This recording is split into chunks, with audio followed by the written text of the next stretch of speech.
Welcome to part 2 of 5 of Mr. Fiscal's web series. My name is Scott Kellner, and today we will be talking about credit management. We have no financial relationships to report, and we have no conflict of interest to report. Please take a moment to review this slide. The views expressed are those of the presenters and do not necessarily reflect the opinions of the Department of Defense or the U.S. government. At the end of this lesson, the learner should understand the definition of credit, why credit management is important, credit history and credit reports, how credit works, how to build good credit, and credit pitfalls. Credit is the provision of money, goods, or services with the expectation of future payment. In other words, make a purchase today and promise to pay for it tomorrow. Why does credit matter? The loans you qualify for will be determined by your credit history. Your credit history will also determine the interest rate of your loans. Some employers look at your credit report when you apply for a job.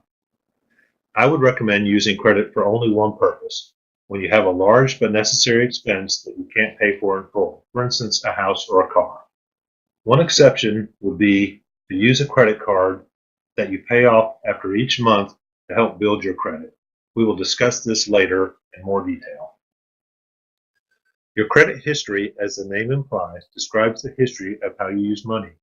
The most important piece of the credit history is whether or not you pay your credit bills on time. It is ideal to have no missed payments, but a rare late payment does not necessarily ruin your history if the remainder of your credit history is good. Late or missed payments are more concerning if they occur frequently, or for larger amounts, and if they have occurred more recently. Sources of credit history include credit cards, retail-specific cards, automobile payments, and mortgage payments. Other factors in the credit history include bankruptcies, lawsuits, wage garnishes, or foreclosures. Credit history contributes the most to your credit score. We will discuss credit scores in more detail in a moment. A credit report is a document supplied by a bank or credit reporting agency that summarizes an entity's credit history and present financial position. Your credit report includes a summary of your credit history. It will contain your name, address, social security number, a list of credit cards, a list of loans, and your total debt. Other factors include the mix of credit sources, the total number of credit accounts, and the amount of new credit. You may be wondering, where does my credit report come from? These three agencies have been authorized by the federal government to provide official credit reports to consumers. They also protect lenders so that they may be aware of the potential risk of a consumer. Is a free credit report really free? The Fair Credit Reporting Act requires each of the national credit reporting agencies, Equifax, Experian, and TransUnion, to provide you with a free copy of your credit report once a year. They will only provide the report at your request. They will likely ask some detailed information about past credit sources, contact information, employment, etc., to prove that you are who you say you are. AnnualCreditReport.com is the only website authorized to fill orders for the free annual credit report you are entitled to under law. Others claim free credit report, free credit scores, or free credit monitoring. These are not part of a legally mandated free annual credit report program. In some cases, the free product comes with strings attached. For example, some sites sign you up for a supposedly free service that converts to a service you have to pay for after a trial period. If you don't cancel during the trial, you may be unwittingly agreeing to let the company charge fees to your credit card. Watch out for scams. It is possible for your credit report to have errors, so look closely. If you see errors on the report, it is possible to fix them, and this typically requires you to file a dispute with the credit reporting agency. You should also reach out to the particular lender to inform them of the dispute. Your credit score is based on your credit report. As you can see from the graphic, there are several factors that go into your credit score, such as the payment history and the amount owed. The scale shows a generally accepted breakdown of credit score strengths. A good credit score helps you get approval for loans more quickly, get lower interest rates, and qualify for larger amounts of credit. As of October 1st, 2017, The average American's credit score is 695, which is an all-time high. Generally, the higher a person's income, the higher the credit score. It is important to know that certain lenders may only lend to those individuals with a defined minimum credit score. For example, most physicians' loans require a minimum credit score of 680 to 700, depending on the lender. We will discuss physician loans specifically in a future Mr. Fiscal session. Here's an example of how credit works.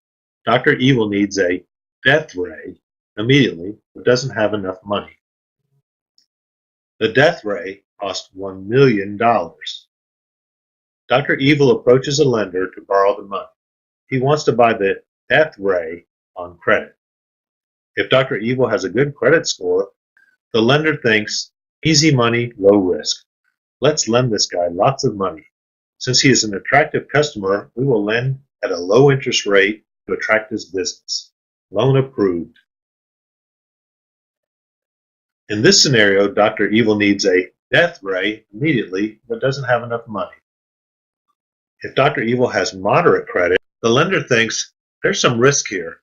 Let's lend this guy some money, but since he has some risk, we're hesitant to lend too much, and we need to increase the interest rate to make up for the risk. In this scenario, Dr. Evil has very bad credit. The lender will think, there's too much risk here. We're not going to lend him any money.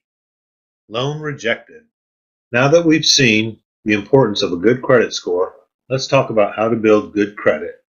Start by getting your credit report to see what your credit score is.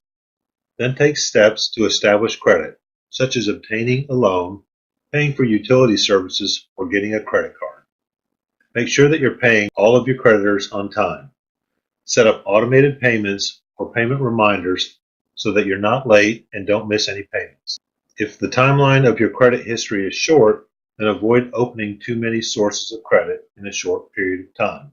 If you do have several new sources of credit, then commit to a defined period of time in which you do not request additional new credit or take actions that result in an inquiry of your credit report. These newer sources of credit have not established an adequate history of payment and may result in a lower credit score, at least in the short term. Realize that closing an account does not make it immediately go away from your credit report. If you don't have a credit history, sometimes the lender will require another person with better credit to co-sign the loan. The co-signer will be responsible if you don't pay your debt. What are the pitfalls of credit? One is borrowing more money than you can afford. Another is not paying off credit cards in a timely manner. In addition to making on-time payments, it is preferable to pay off cards in full each month. As we will see in the upcoming example, the cost adds up if you don't pay them in full. In this example, you may see a new term, APR, or annual percentage rate. Before we go through the example, it is important to understand what an APR is and how it works. APR is the annual rate charged for borrowing and is expressed as a percentage that represents a yearly amount. For instance, assume your credit card carries an average daily balance of $1,000 with a 15% APR. In this case, you would pay $150 in interest rates over the course of a year. If a credit card company requires a 2% monthly payment, this would equal a minimum of $20 per month.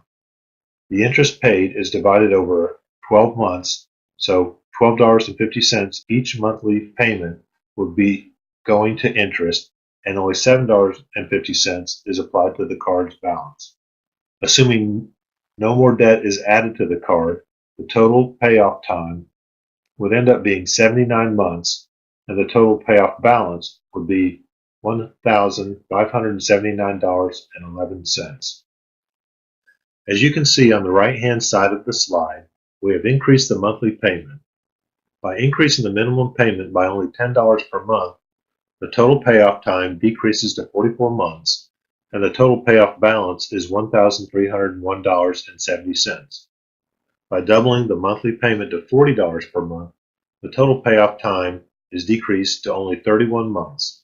and the total payoff balance is $1,206.53. However, this is still a significant increase in comparison to paying off the balance in full. If you have any questions, please direct them to scottakellner@gmail.com. Thanks.